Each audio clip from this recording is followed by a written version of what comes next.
Maka kemudian perlakukanlah orang lain dengan baik. Sebagaimana antum ingin diperlakukan baik sama orang. Kalau antum tidak ingin dihujat kehormatannya, jangan menghujat orang. Kadang-kadang kita ini kayak koboi lesannya. Baru ngaji sekali dua kali, Masya Allah. Setiap orang jadi salah menurut lesan kita. Padahal bahasa Arabnya saja masih hada hadihi. Membedakan antara ikhfa syafawi sama ikhfa saja tidak ngerti. Tapi Masya Allah, lesannya Masya Allah liar. Lebih liar daripada ilmunya. Sejak kapan ilmu itu menjadikan kita menjadi orang yang menghujat orang lain? Ikhwan, antum takut sama riba, dosa yang paling ringan, berzina dengan ibu. Tapi antum tahu dosa yang paling berat dari riba? Yaitu menjatuhkan kehormatan seorang mukmin. Siapapun mereka punya hak untuk dihormati dan diberikan petunjuk. Ada ikhwan kita dari ikhwanul muslimin, mereka punya kesalahan, iya. Tapi bukankah mereka punya hak yang sama untuk berikan nasihat yang baik? Sebagaimana antum, apakah antum maksum? Apakah antum menjamin bahwasanya antum telah 100% mengikuti Nabi? Tidak kan? Mari kita kemudian hidupkan bagaimana berukhuwah dengan cara yang benar. Kalau kita benci, jangan sama orangnya, tapi kepada orang, kepada perilakunya, tetapi orangnya peluk hatinya, ikhwan. Lihat Malik bin Dinar, Masya Allah, Malik bin Dinar, malingnya aja bisa tobat gara-gara ketemu Malik bin Dinar. Maling masuk, Malik bin Dinar lagi sholat. Ada maling, Malik bin Dinar mempercepat sholat malamnya. Coba, kalau antum, langsung ngambil palu. Enggak antum, soalnya di sana. Tapi biasanya pindahan dari sini. Jadi Malik bin Dinar mempercepat sholatnya. Kemudian ketika maling itu nyari di rumahnya Malik bin Dinar, enggak ketemu barang berharga. Rumahnya ulama salafus salih, enggak ketemu barang apa-apa. Mau keluar lewat jendela, dipanggil Malik bin Dinar, sini. Dapat apa? Loh coba antum baca itu kisahnya nyata, ikhwan. Antum enggak akan percaya itu bagaimana akhlaknya para salafus salih. Sini.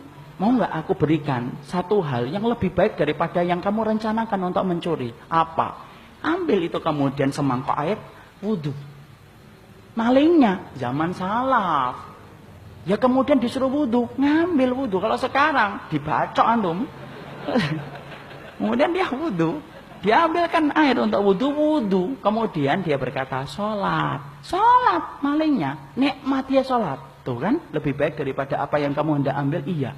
Boleh sholat lagi. Boleh sholat lagi. Sampai kemudian 11 rakaat selesai. Di rumahnya Malik bin Dinar. Selesai kisahnya enggak. Malik bin Dinar lagi sahur, puasa sunnah. Ditanya sama malingnya, ngapain? Puasa untuk besok. Boleh enggak saya ikut bergabung? Ayo monggo. Maka kemudian makan sahur. Puasa. Maling habis sholat malam puasa. Setelah itu adzan subuh. Kemudian pergi. Mau kemana? Sholat ke masjid. Ya sudah saya ikut. Ikut sama Malik bin Dinar. Masya Allah. Sampai ikut ke Malik bin Dinar. Sampai pulang. Kemudian ngomong. Boleh enggak saya itu kemudian tinggal di sini beberapa hari? Boleh, karena nikmatnya saya tinggal di sini. Masya Allah, ikhwan. Itu loh, orang yang paham akhlak. Nggak usah banyak ngomong, hatinya nembus ke hati orang lain. Berapa banyak orang yang berilmu, alah, menjadikan kita benci banyak orang akhirnya. Masya Allah, apa ada ilmu yang menjadikan kita benci sama orang yang beriman? Tidak ada. Kemudian dia tinggal bersama Malik bin Dinar 3 hari. Setelah itu dia keluar dari rumahnya Malik bin Dinar. Setelah keluar, kemudian ketemu dengan maling. Yang maling satu, belum taubat. Dapat apa kamu sampai 3 hari di rumahnya Malik bin Dinar?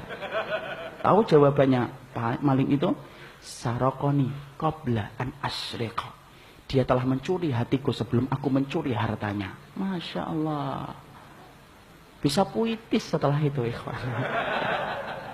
Coba ikhwan. Akhlak salaf itu kayak gitu loh.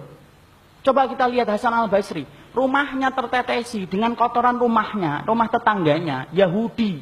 11 tahun, ikhwan. Setelah itu kemudian dia ketika dalam keadaan sakit dikunjungin oleh tetangganya Yahudi. Lalu kemudian tetangganya Yahudi berkata, loh ini apa ini? Air. Kok bau? Iya, air kotoran itu. Dari mana? Dari rumahmu. Coba. Loh sudah berapa tahun? 11 tahun. Loh kenapa nggak ngomong? Aku sungkan bicara sama dirimu. Yahudi itu langsung masuk Islam, ikhwan. Lihat lagi Amr bin As. Ketika kemudian secara khilaf beliau ngambil harta seorang Yahudi. Kemudian akhirnya pergi orang tua Yahudi itu ke Madinah. Bertemu dengan siapa? bertemu dengan Umar bin Khattab yang dia sangka rumahnya lebih mewah daripada rumahnya Amr bin As. Tapi apalah daya, justru dia mendapati Umar bin Khattab itu tidur di bawah pohon. Dia cerita unek-unek, Amr bin As ngambil tanah saya untuk dibangun istana. Perhatikan, Umar bin Khattab ngambil tulang, digaris dengan pedangnya, bawa, tunjukkan sama Amr bin As. Yahudi itu mikir, ya Allah, dari Mesir ke Madinah cuma dapat tulang. Coba dapat apa kita? Pulang dia ke Mesir, ditunjukkan itu kepada Amr bin As. Masya Allah. Lihat bagaimana ketegasan akhlaknya Umar bin Khattab membuat Amr bin As gemeter dan akhirnya menyerahkan kembali tanah itu kepada Yahudi sampai Yahudi itu masuk Islam. Ini akhlak salaf, ikhwan. Orang mempelajari manhaj salaf seminggu selesai. Bisa. Kalau antum pintar hafalnya. Tapi kalau antum anaba hafal at-takbir lupa, ini 2 bulan biasanya. Tapi kalau antum pintar hafalannya, seminggu 2 minggu selesai antum mempelajari kitab akidah. Tapi mempelajari akhlak salaf itu seumur hidup. Dan ini yang hilang. Kan ana sering ngomong, kalau kita dibenci karena kebenaran, anugerah. Antum difitnah, antum digibahi karena antum mempunyai keyakinan atas dasar ilmu. Syukur antum. Karena apa? Allah sedang ngirimkan penghapus dosa-dosa antum. Tapi kalau antum dibenci karena kebenaran, syukur. Tapi kalau antum dibenci karena akhlak, itu musibah. Tidak ada akhlak salaf yang dibenci. Tidak ada ulama salaf yang dibenci karena akhlak. Ada enggak seorang alim yang kemudian diperintahkan bagi kita membenci? Ada. Perhatikan perkataan Imam Syafi'i. Man ahabba ayaftahallahu lahu qalbahu wa yunawwirahu fa'alaihi bil khulwah wa tarkus sufaha wa qillatul aql wa bughdu ahlul ilmi alladzi laisa ma'ahum insafun wala adabun. Tahu artinya? Enggak tahu insyaallah. Imam Syafi'i berkata, siapapun yang ingin dilapangkan hatinya, maka hendaklah dia khulwah, berdoa dengan Allah sering-sering. Kalau antum ingin merasakan nikmatnya iman, bangun ikhwan tengah malam. Jangan jadi bangkai di tengah malam. Bangun berdoa dengan Allah. Ketika hati antum sering berdoa dengan Allah daripada berdoa dengan manusia, Allah akan jadikan manisnya iman di hati antum. Itu kata Imam Syafi'i. Wa tarkus sufaha, tinggalkan orang yang bodoh, yang ngomongin maksiat dan dosa terus. Wa qillatul aql, sedikit makannya. Wa bughdu ahlul ilmi, benci orang yang berilmu. Itu siapa? Alladzi laisa ma'ahum insafun wala adabun. Yang tidak punya adab dan tidak punya akhlak. Jadi kalau ada pelaku bid'ah, lihat dulu bid'ahnya berat atau tidak. Kalau berat, antum harus lihat dulu. Jangan-jangan dia belum paham. Jangan-jangan dia belum ngerti. Antum harus belajar kayak dokter. Dokter itu kalau mendapati pasiennya kanker stadium 4, tidak ditabokin pasiennya. Tapi kemudian diajak, Pak, tenang, insya Allah pelan-pelan, moga-moga Allah memberikan kesembuhan. Itu dokter. Jangan membantu setan untuk menjerumuskan saudara kita.